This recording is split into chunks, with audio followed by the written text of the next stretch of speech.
নমস্কার বন্ধুরা, আশা করি আপনারা সবাই ভালো আছেন। আমি রুমা রেসিপি আর ব্লগসে আপনাদের অনেক অনেক স্বাগত। আজকে আবার আমি একটা নতুন রেসিপি নিয়ে চলে এসেছি।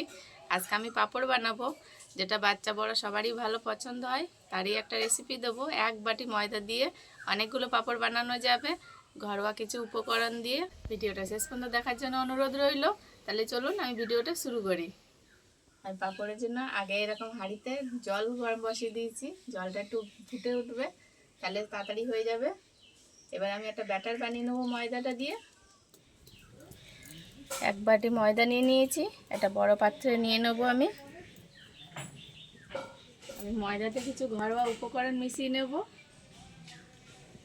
দিয়ে দেবো নুন। নুনটা কিন্তু একদম অল্প করে দিতে হবে, বেশি দিলে হবে না। দিয়ে দেবো চিলি ফ্লেক্স অল্প করে, আর দিয়ে দেবো গোটা জিরে 1/2 চামচ। ভালো করে আগে মিশিয়ে নেব। ব্যাটারটা আমি একদম নর্মাল টেম্পারেচারে জল দিয়ে গুলে নেবো। এবার জলের পরিমাণটা কিন্তু একদম মেপে দিতে হবে, বেশি দিলে আবার পাতলা হয়ে যাবে।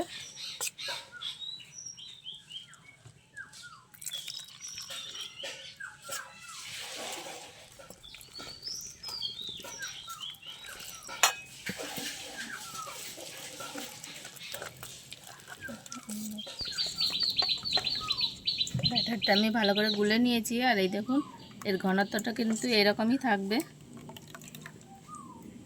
এই যে, যাতে হাতার উপরে একটা লেয়ার পড়ে যায়, এরকম।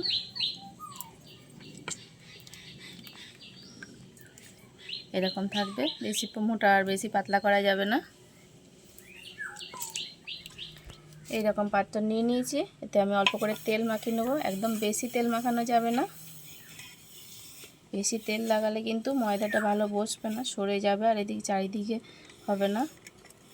একদম অল্প করে তেল মাখিয়ে নেব। এবার এক হাতা করে আমি এর উপরে দেব,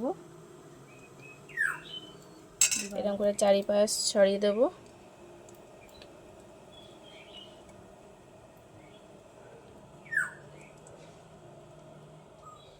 হাঁড়িতে যে জল বসিয়েছিলাম আমি, সেটা ভালো ভাপ গরম হয়ে গেছে, ভাপ উঠছে। এর উপরে আমি এরকম করে বসিয়ে দেবো। আপনাদের যদি এরকম না থাকে তাহলে ছিদ্রযুক্ত থালা নেবেন, তার উপরে ছোট ছোট প্লেটে করে দিয়ে ওর উপরে ভাপ দিয়ে ঢেকে দেবেন। আমি এবার এটাকে ঢেকে দেব।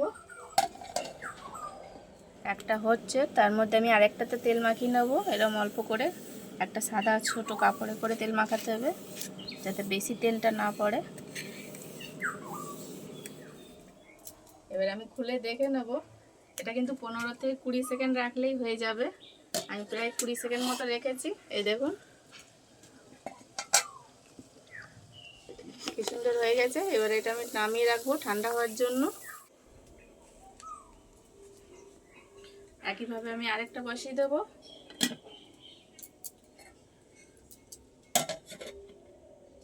ঠান্ডা হয়ে গেছে, তাই আমি এবার তোলার চেষ্টা করছি।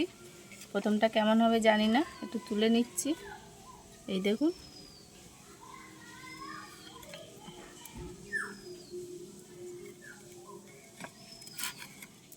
এই দেখুন কি সুন্দর উঠে গেছে, তবে সাইডগুলো একটু ছিঁড়ে গেছে আমার তুলতে গিয়ে। আরেকটা হয়ে গেছে, আমি এটা নামিয়ে রাখবো ঠান্ডা হওয়ার জন্য।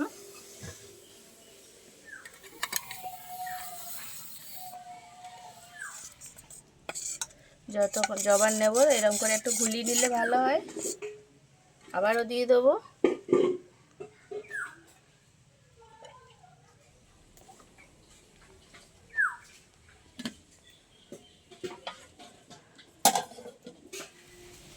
আমি সাইডগুলো একটু এরকম করে কেটে নেব আগে।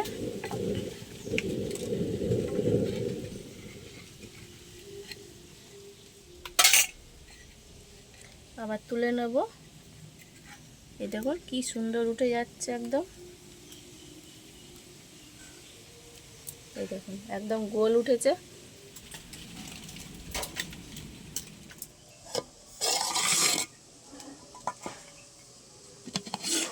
এরকম একটা দেবো আর একটা নামাবো। এটাকেও নামিয়ে নিলাম। এবার আমি একটা স্টিল প্লেটে আপনাদের দেখিয়ে দিই। এরকম হালকা করে তেল মাখিয়ে নিতে হবে। আবার ব্যাটার দিয়ে দেবো।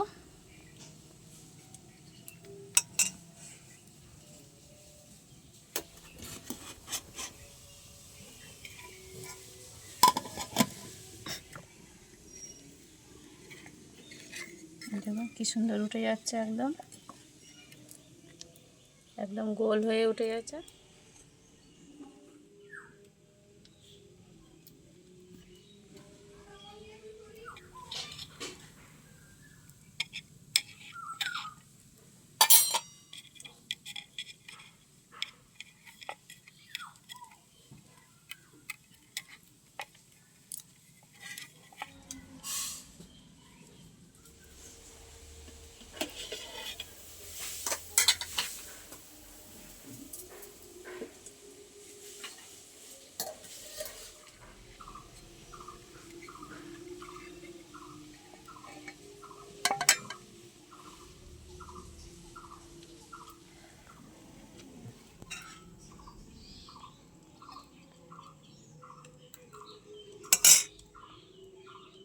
কিন্তু পুরো সাইডে সমানভাবে এরকম করে মিশিয়ে দিতে হবে।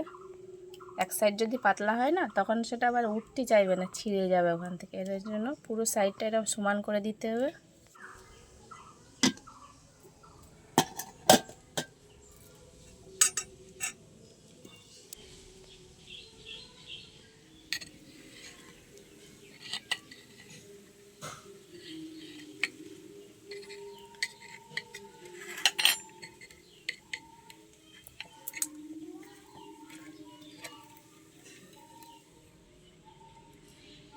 পাঁপড়গুলো আমার সব তৈরি হয়ে গেছে, দেখুন একটা একটা ফুলের মতন দেখাচ্ছে, গোল গোল।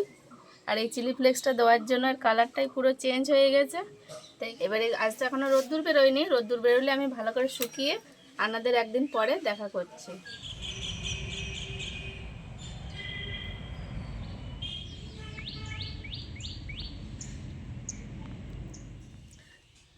আমার পাঁপড়গুলো কি সুন্দর শুকিয়ে গেছে পুরো, এই দেখুন। এবারে এগুলো আমি ভেজে দেখাবো আপনাদের। আমি এটা প্রায় 2 দিন ধরে শুকিয়ে নিয়েছি, কেন ওয়েদার ভালো ছিল না বলে।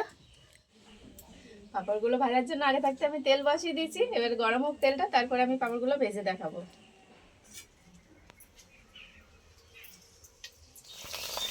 এই দেখুন কত বড় হয়ে গেল পাঁপড়টা আমার।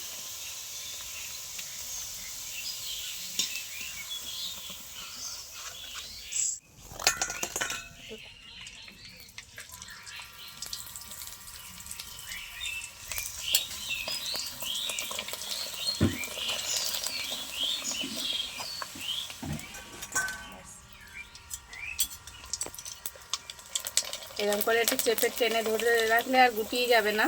এই দেখুন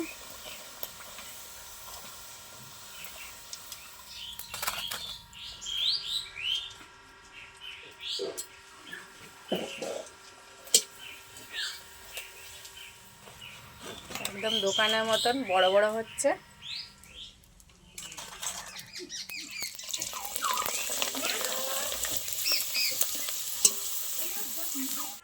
এক বাটি ময়দা দিয়ে কতটা পাঁপড় হলো আপনারাই দেখুন। এই দেখুন এতটা ভাজা হয়ে গেছে, বাকিগুলো আমি সংরক্ষণ করে রেখে দেবো পরে ভেজে খাওয়ার জন্য। এতটা ভেজে নিয়েছি, দেখুন কিরকম আপনাদের দেখিয়ে দিই আমি। এই দেখুন একদম নরম হয়ে যাচ্ছে, হাতে দিলেই গুঁড়ো হয়ে যাচ্ছে। আর কতটা মচমচে হয়েছে দেখুন আপনারা, ময়দার পাঁপড় বলে কেউ মনেই করবে না। এরকম নিত্য নতুন ভিডিও পাওয়ার জন্য আমার পেজটা অবশ্যই ফলো করে পাশে থাকবেন। দেখা হচ্ছে আবার পরের ভিডিওতে, তত সময় ভালো থাকবেন, সুস্থ থাকবেন, টাটা।